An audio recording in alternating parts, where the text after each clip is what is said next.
In comparison to his other films, this feels almost procedural. We're following a series of events rather than inhabiting the minds and hearts of the people living through them.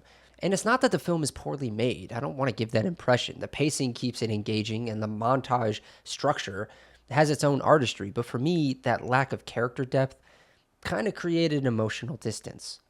I was invested in what was happening, but not in anyone experiencing it, if that makes sense.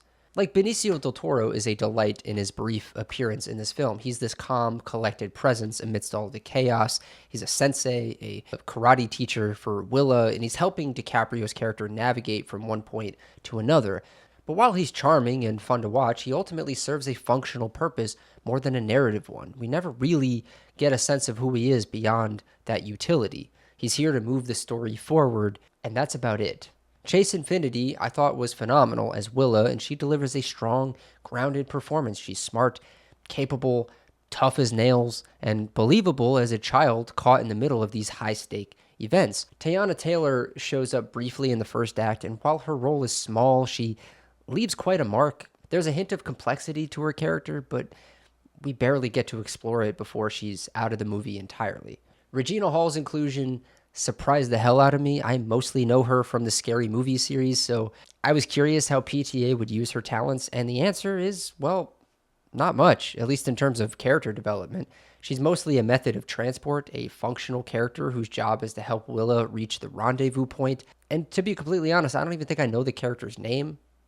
Watching Regina Hall work within those limitations is interesting because she clearly has the chops to do more, but the script kind of doesn't allow for it. It's one of those subtle frustrations throughout the entire film. The cast is stacked, but the characters themselves are often sidelined in favor of keeping this momentum going. And how could I forget talking about Sean Penn's Stephen J. Lockjaw? He's this archetypal, rigid, militaristic villain with a stick up his ass, delivering a performance that's simultaneously absurd and pretty menacing. There's something almost cartoonishly uptight and self conscious about him, which fits the over the top nature of the chase sequences and the political messaging, but it keeps the character at arm's length emotionally, like everyone else. You feel his threat, but you never really understand him, which just contributes to that sense of distance from the characters overall. And the result is a film full of talented actors whose abilities are often constrained by the story's procedural, action focused structure. You enjoy watching them, you admire their work, but the emotional connection that PTA usually excels at, I found it pretty patchy here.